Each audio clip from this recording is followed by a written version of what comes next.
Okay, we're back again.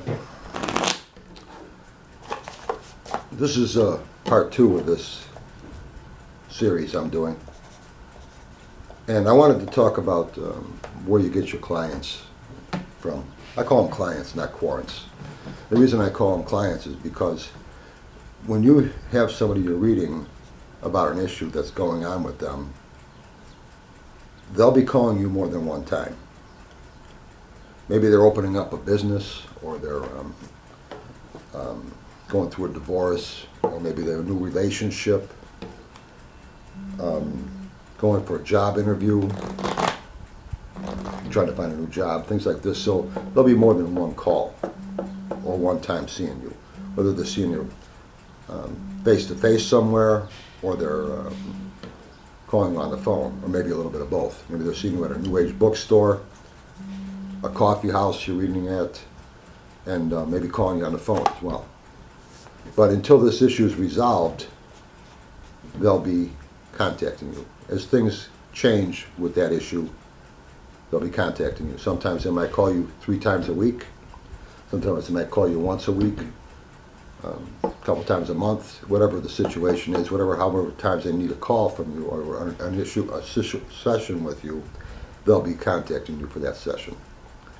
And they'll stay with you until this issue is resolved. Once it's resolved, obviously they don't need you anymore. Life has many challenges, so later on in life, another issue might come up, and they'll contact you again. This is called building a client base. And the way I did that was by focusing on local clients. And the best way to focus on local clients is to be a reader, face-to-face reader at certain places where they can meet you, know who you are, and then they trust you in an ongoing challenge that they have to see them through this. The reason I mention this is because there's a lot of online readers right now. An online reader, if you want to try to go that route, is less personal, and so your readings will probably be more or less one-time shots with people. If you're local somewhere, you're reading somewhere locally, you'll have clients that continue on with their sessions with you until something's resolved. If you have 10 clients like this at any given time, you will be a very busy person. And as one of those 10 things get resolved, another one comes into the picture because you read locally somewhere and you meet a new person. So as you lose one, you gain another. And the way to do that is by being out there, reading face-to-face. As they know you, they might continue seeing you face-to-face. They might see you, they might just get phone meetings with you too. But once you have that client, like I said, when other things come up in their life, they'll be contacting you. The reason I mention this, I live in the city of Chicago. And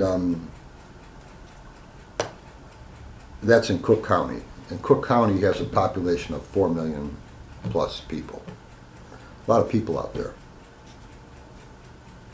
So it's not difficult for me to find clients. If you live in a rural area, that might be a challenge. I'm not too sure. I did live in Green Bay, Wisconsin for 3 years. Now Green Bay had a population of 250,000. 250,000 is a big difference from 4 million. But I was still busy. So that was still enough people to keep you going with things. So it doesn't have to be a huge city, but I would say you're better off in an urban type setting than you are if you wanted to live in Wyoming. There's not that many people in Wyoming. that makes it more difficult to do things the way I did it. Well, Wyoming is a beautiful place to live. Unfortunately, what I do, it wouldn't work for me. So being in an area where you have a lot of people.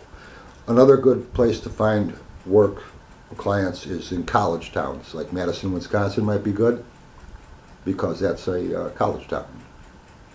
College students like readings, and they're going through a lot in their life. They're looking for a career, they've got relationship issues. There's a lot of things where you could have an ongoing client with that. So this type of thing helps you find out what your direction is going to be. Online readings are getting online clients are, like I said, they have a tendency, at least my experience is you're not going to find repeat customers with that. And I look for more with the repeat customer. Because once you have them and you help them with something, life's got challenges, so there'll be other situations, and they'll come back to you when that happens too. And you might not hear from them for a year, maybe 2 years, but all of a sudden they'll call you back with something else going on. It could be a totally different subject, but they'll be around because they liked your advice. They liked what you did for them in the past. So being out there, now that's why I think it's my first part of this thing. I said I'm starting from the end and going backwards. I hope I didn't throw a curveball at people there. What I was really trying to say is that you're going to be establishing clients this way to get phone readings, because I think phone readings is going to be a big part of your business. But what I really was basically saying is that you really need to be out there in a few different ways to establish ultimately clients that come back to you over and over again for various issues. And you'll find it to be a rewarding experience to know these people as time goes on, and it becomes a nice thing. I wanted to talk about New Age bookstores because that's a good place to start out. It's a good place to be even if you've been a seasoned reader. New Age bookstores is a good place to work. If there's any New Age bookstores in your area, or spirit centers like that, where they have that kind of New Age stuff around and offer services, classes, things like this, go there, talk to the owner, and see if you could be a house reader there. If you can, they'll probably set you up with a day, make you the house reader on a Wednesday or a Saturday or whatever is good for both of you. And you just go there and read. You go there, you bring a book, they put you in a room, and you just bide your time in there. And as readings come in, you do the reading. You don't take any money here. You're not handling any money, I should say. The store handles all the schedules. They handle all the appointments, and they collect all the money. And at the end of the day, they give you your pay for the readings you did. Usually this is a percentage of the purse of the day of your readings. So let's say you did $100 worth of readings that day. Let's say the store takes 30%. The store will usually take a certain percentage of it. This will be anywhere from 25% to 50%, depending on how much advertising they do and other agreements you have with them. So let's say they take 25%. So you did $100 worth of readings. That means the store made $25 on you, and you made $75. And this is a good way to meet clients. And like I said in my first video, is that anybody you read, you hand out your information and tell them you can see me here again anytime that I'm here. Call the store to set up an appointment, or you could always call me directly. Now, if they call you directly, that money's yours.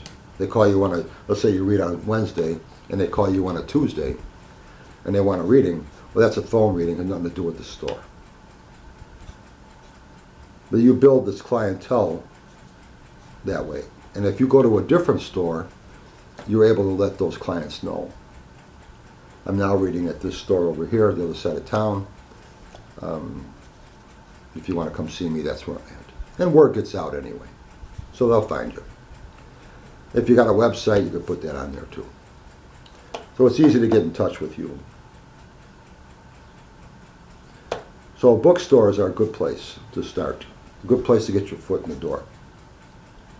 And they're also a good practice to get seasoned as a reader. Most bookstores will have a psychic fair once a month too. This is where a weekend that all the readers in that store are there that weekend, and people can come in and decide which reader they want to get a reading with. Maybe they have some other little perks going on there. It's a fair, so it's usually good for business, and you get to meet other readers that way too, and that helps a lot. Talking with them, sharing ideas, and getting in that group really will help you find the pulse of what you're trying to accomplish here. But having clients is important. And like I said, I don't call them quorants, because these are people who have an issue going on that's going to take more than one reading. Things change, situations change, and a good example is, let's say somebody's looking for another job, and they got an interview tomorrow at some place, and so they want a reading with you, and you go over that interview with them,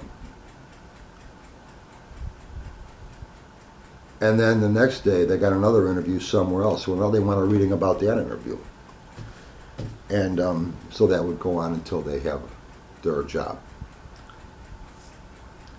And so you'll find yourself doing ongoing readings with people. And this is what worked for me. So New Age bookstores is a good place to be. Go in, talk to the owner, tell them you're a reader. They'll probably have you do a sample reading for them. Read the owner.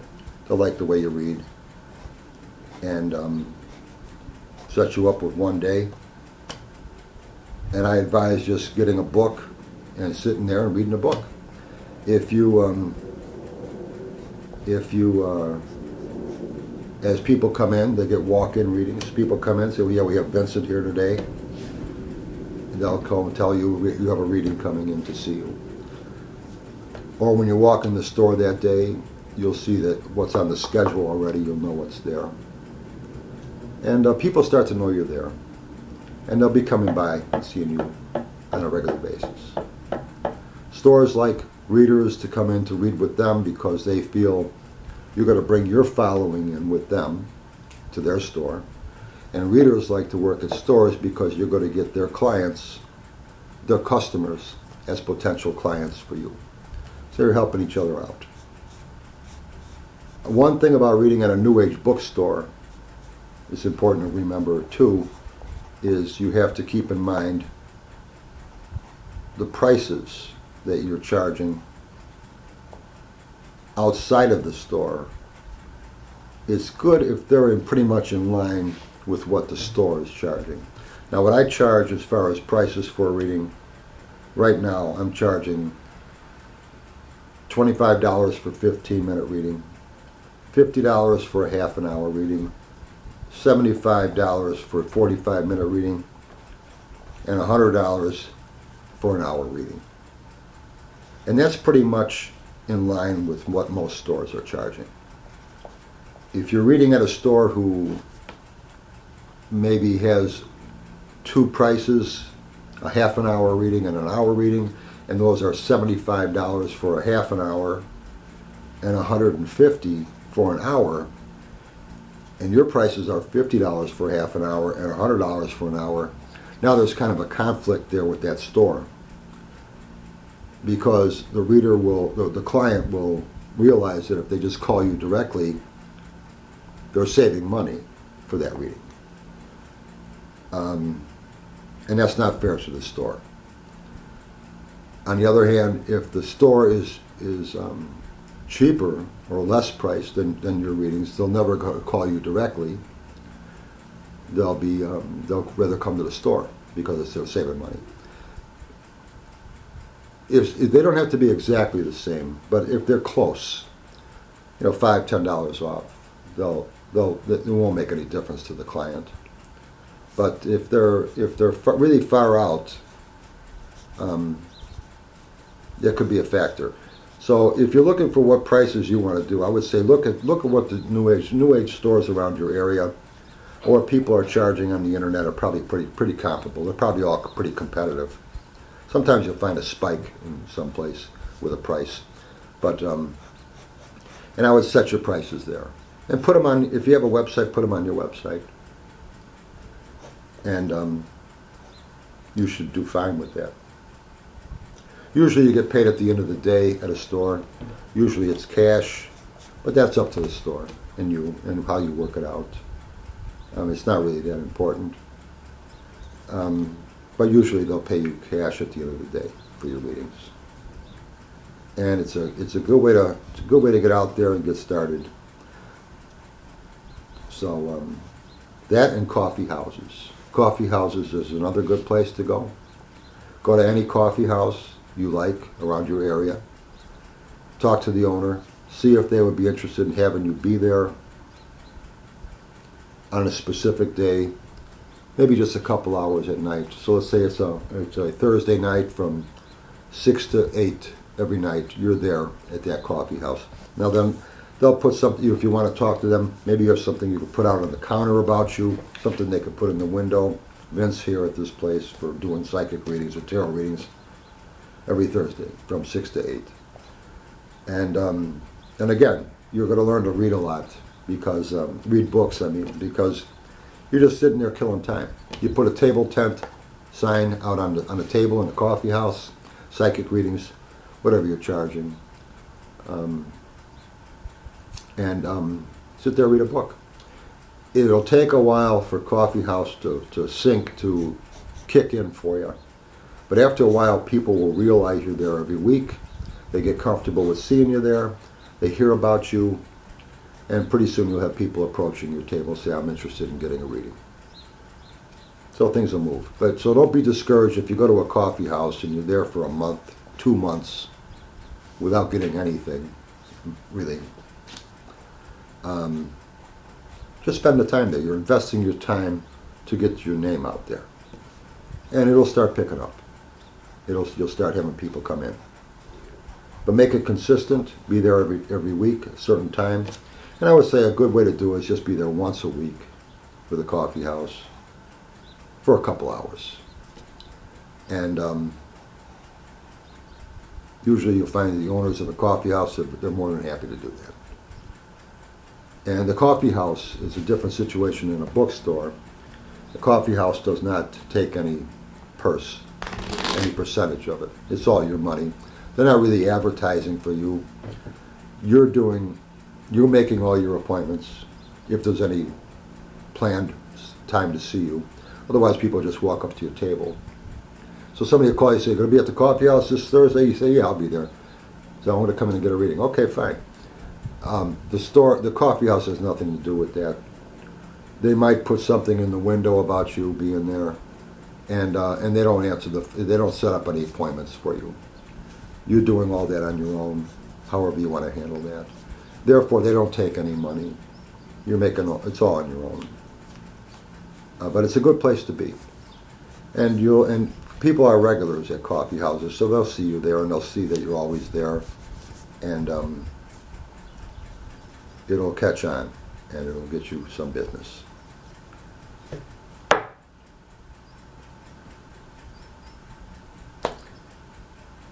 So that's about it. I would like to say that I think you're better off with that type of strategy on being a pro than focusing on online clients.